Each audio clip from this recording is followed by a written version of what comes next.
Speaking of which, has anybody here ever actually looked into how easy it is to get on the ballot and run for public office? If you want to really fuck things up in a way that's going to get some attention from the people who most need the pitchfork in their butts, run for office sometime. I did.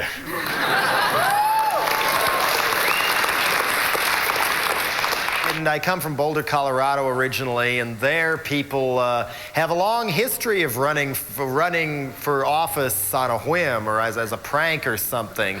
We'd open up a newspaper for a city council election one year and see all those glossy airbrush photos of all these smiling people wanting to rip you off, and then in the middle of it, a guy named John Davenport with a pirate hat, an eye patch, and his teeth blacked out.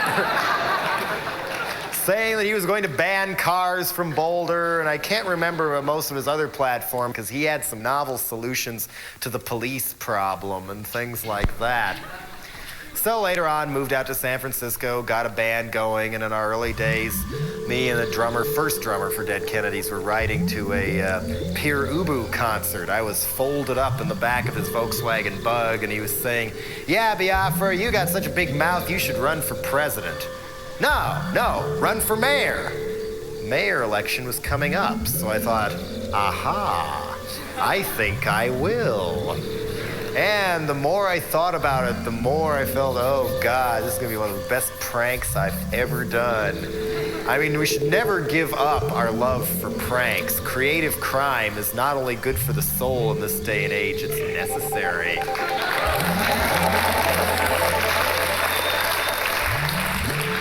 Anyway, by the time I got to the club, I was all full of the idea, yeah, guess what, everybody? I'm running for mayor. So what? What are you going to do? Oh, good question. So then while Pir Ubu played, I wrote out my platform on a napkin with felt pens, so it kind of dripped into this, like, Slayer album cover drippy writing or something. And we were on our way. Next day, we had to go down to City Hall and, hi, I want to run for mayor. What should I do? I think what you do is you file, I'm trying to remember back this far now, you file a declaration of candidacy and take out petitions. And if you get so many names of registered voters on the petition, then you're in. Or in the case of San Francisco, you can simply pay the difference and buy your way onto the ballot, too. A filing fee. Not only that, in San Francisco, you can be mayor at age 18, but you have to wait till you're 26 to get a license to drive a cab. So we got some petitions out, and we figured we were going to have to register everybody to get all our friends legal to vote so they could sign the petitions, because we didn't know whether anybody else would. So we took a crate of voter registration cards, went around town signing up people to vote, and no, really, this is going to be fun. Do it. And we threw a benefit to raise money to make up the discrepancy in the filing fee. And then went back to City Hall on the last possible day of the deadline to turn the petitions in. It was a madhouse there, people running in, giving petitions to people standing in line. One of the workers for one of the main candidates, Quentin Kopp, elbowed past everyone, trying to get in front. After all, he was a serious candidate. Ho, ho, ho. I was, meanwhile, kneeling down the middle of the floor trying to write out my platform and cut words out so it would fit in the voter registration pamphlet. We turned in the petitions, got all the cash out of our pockets, crossed our fingers, and sure enough, we were in. And what it means to be a legal candidate rather than a write-in candidate is you're entitled to equal time. Under the equal time laws that were passed after Watergate and Reagan and Bush have been trying to get rid of ever since. Equal time laws means if the two big candidates or one of the big candidates gets on a TV show to tell you how great they are, they have to invite everybody on. And if the fur coats up at Grace Cathedral in Nob Hill are having a highbrow candidates meeting where everybody gives their spiel and all the fat cats decide who to support and whatnot, they have to invite all the candidates and let all their friends in, too.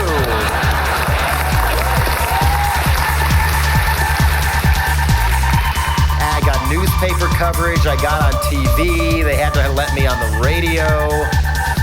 Let me on mass mailing lists, and I even got in the voter information pamphlet that goes out to every single registered voter, where you could look up candidates for mayor, and one would send in, the typical one would be something like this: Dianne Feinstein. My occupation is mayor of the city and county of San Francisco. My qualifications for office are experience, native San Franciscan, more than 10 years public service. Leadership, committed to working closely with all San Franciscans. Very committed, as it turned out, after all the police spying scandals came out later. Building unity and providing equitable services vital to all neighborhoods. She tripled the bus fares. Continue firm control over spending on essential services. Essential services, no, but she left the biggest budget deficit in the city's history.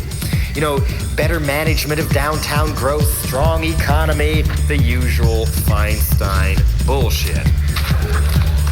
All the people who got this also got to read this. My occupation is vocalist for Dead Kennedy's punk rock group.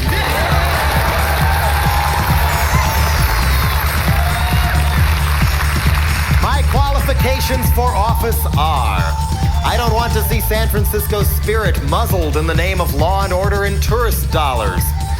I will ban automobiles from the city limits. Thank you, John Davenport. And legalize squatting in all buildings left vacant for tax write-off reasons. Something the owner of the San Francisco Giants is notorious for. State Senator Quentin Kopp is? Her main opponent, the 6'4" guy who looks like Charles Nelson Riley on speed and flaps his arms when he talks. So you're the man. Oh, God. I mean, have you ever seen a picture of him? He really is what he looks like. Let's put it that way. Anyway, they were both talking about how they were going to bring government out from behind closed doors. I thought, great, I will too. We will auction off all high city positions like police chief and utilities commissions and stuff in the Civic Center Square instead of behind closed doors and smoke-filled rooms, and create a legal board of bribery to set fair and standard rates for liquor licenses, building code exemptions, police protection, and protection from the police. Another big one on Feinstein's list was cleaning up Market Street, the main downtown thoroughfare. One end of Market Street is a badass neighborhood called the Tenderloin, and the other end of Market Street is an even more badass neighborhood containing the headquarters of Bechtel, Bank of America, office buildings owned by many oil companies and savings and loan associations. So I said, yeah, we need to clean up this part of Market Street. Require all businessmen downtown to wear clown suits between the hours of 9 and 5. For some reason, to this day, whenever anybody writes up my mayor campaign, even like they did then, that was the only part of my platform they ever mentioned. I mean, some of the others I thought were a little more practical. I really thought these were practical, like the squatting in unoccupied buildings. Police officers required to run for election every 4 years, voted on by the people they patrol. And Feinstein had been mayor less than a year. Why? The earlier mayor, a reform mayor who tried to reform one of America's most corrupt police departments, the SFPD, was shot to death by an ex-cop in his office at City Hall. Dan White, American hero. Yes, you've heard of him then. You know about this? George Moscone, Mayor Moscone, Dan White. You know, the guy who looked like Steve McGarrett, and he was a cop, he was an ex-fireman, he was a compulsive gambler with a taste for expensive sports cars.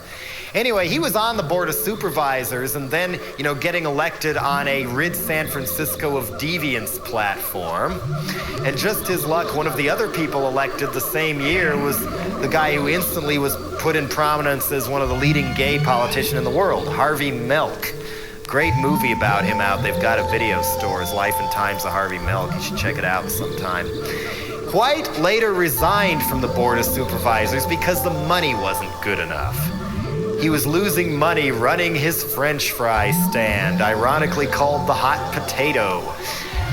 The Police Officers Association and other right-wing hate groups that had pushed his candidacy cornered him and said, "You let us down, you wimped out, you don't want to be a wimp, Danny, go get your job back. Make the mayor give you your job back." White asked for his job back. Moscone refused. Did Dan White take it like a man? No, he took it like a cop. He got out his revolver. And snuck into the one window he, for some strange reason, knew would be unlocked in City Hall so he wouldn't have to get caught in a metal detector with a gun, went up to Moscone's office and pumped bullets into him after Moscone offered him a drink. Then he walked on down the hall and cornered Harvey Milk in his office and pumped more slugs into him, saying later, "He laughed at me." So, here was a guy who assassinated 2 city officials. Can you imagine what would have happened if that had been a Republican official or something that got assassinated? Well, the police officers celebrated. They were whistling the Notre Dame fight song on their police radios. They printed up free Dan White t-shirts to wear under their uniforms, brought him gourmet meals to jail so he wouldn't have to eat with the other prisoners and things like that. Some reports were that they were even taking him out to dinner in restaurants that would cover for him. Anyway, White came to trial later that spring, and he got off. He got off after killing Mayor Moscone and Harvey Milk with 3 to 5 years for manslaughter, claiming that he'd been eating too many Twinkies at the time and that made him temporarily insane, and the jury believed this. I'm sure it didn't help that the prosecutors threw the case out of fear of what would happen from the Police Officers Association if they didn't throw the case. But anyway, that's how San Francisco works.